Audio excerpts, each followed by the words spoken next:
এই যে আল্লাহ, এই আল্লাহ নিয়েই কথা। ইব্রাহিম তার জাতি ছিল মূর্তি পূজারী।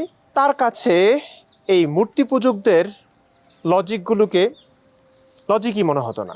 কিন্তু আপনি মূর্তির ক্ষমতাকে অস্বীকার করে আপনি এমন একটা জিনিসের ক্ষমতাকে স্বীকার করছেন যেটাকে আমরা কেউ দেখিনি, আল্লাহ।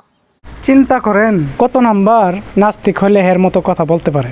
আসলে আমি হের নাম শুনছি, কিন্তু হেরে যতক্ষণ না দেখতে পারছি ততক্ষণ আমি আসলে বুঝতে পারি নাই যে হে যে এত বড় কুলাঙ্গার। বাংলাদেশের মধ্যে সবচেয়ে কুলাঙ্গার নাম্বার 1 কুলাঙ্গার যদি হয়ে থাকে তাইলে এ হলো ইমরান হাশমি। এর নাম হলো ইমরান বিন বশির। আমি এর নাম দিছি ইমরান হাশমি, অনেকে দিছে হ্যান্ডেল বিন বশির। তো আমি ওইদিকে যাইতাম না, আমি যাইতেছি ওর নাম হয়েছে ইমরান হাশমি। আসলে হে ইমরান হাশমি ওই হে মুসলিম ধর্ম ত্যাগ করছে, এটা হে যার যার ইচ্ছা। হে জাহান্নামে জ্বলতে চাইলে এটা হচ্ছে হের ব্যক্তিগত ব্যাপার। কিন্তু হেই যে মানে আল্লাহ নবী তা ওনাদেরকে নিয়ে বিভিন্ন কটূক্তি করতেছে, এর মতো জারদ সন্তান আমার মনে হয় পৃথিবীতে আর কোনো একটা নাই। আসলে হয়েছে কি, এগুলির মরণ তো হয় কিভাবে জানেন?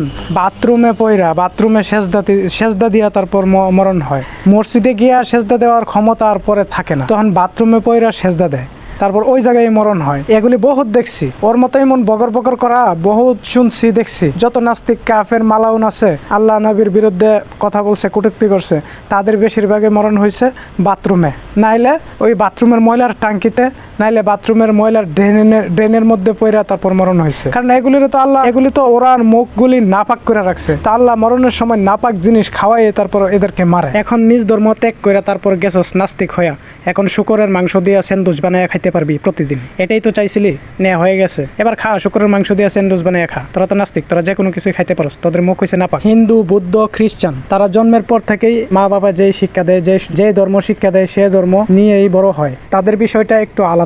আর নাস্তিকরা কি করে? জন্ম হওয়ার পরে নিজ ধর্ম ত্যাগ করে, জেনে শুনে বুঝে নাস্তিকরা নিজের ধর্ম ত্যাগ করে। তাই তারা হচ্ছে লানতুল্লাহি কাযিবিন, তারা হচ্ছে বাটপার, চিটার, দাজ্জালের অনুসারী। তাদের জন্য আল্লাহই যথেষ্ট। আল্লাহ অনেক কিছু রাখছে তাদের জন্য। ফেরাউন আল্লাহকে ডাকতো, তারপরে মানুষের সামনে এসে নিজেকে খোদা দাবি করতো, কিন্তু গোপনে গিয়ে আল্লাহকে ঠিকই ডাকতো। তাই আল্লাহ তারে বাথরুমের পানি খাওয়াইছে না, ওই নীল দরিয়ার মাটি খাওয়াই মারছে। আর যেগুলি নাস্তিক তারা হইলো মিথ্যাবাদী, তারা জেনে শুনে মিথ্যা কথা বলে, এই জন্য তাদেরকে বাথরুমের পানি খাওয়াই মারে। তা আমিও আশাবাদী ইমরান হাশমি, ইমরান বিন বশির ওরফে হ্যান্ডেল বিন বশির, আমিও আশাবাদী হেও মরার সময় বাথরুমের পানি খাইয়াই মরবে। যারা যারা একমত আমার কথার সাথে, আপনারা শুধু অপেক্ষা করেন, দেখতে থাকেন ইমরানের মতো নাস্তিকরা তাদের কি হালে মরণ হয়। আমিও আশাবাদী ওর মরণ হবে কুত্তার মরণ। ও যেমন কুত্তা, এমন মরণটাও হবে কুত্তার মরণ। ওর চেহারা শুধু মানুষের মতো, কিন্তু এর আখলাক হইলে কুত্তার মতন, শুকরের মতন না। নয়তো যিনি সৃষ্টি করছে ওরে, এত বড় অকৃতজ্ঞ, ওনার নাম ওই ভুলে গেছে, ওনার নামে আরো কটূক্তি ছড়াইতেছে।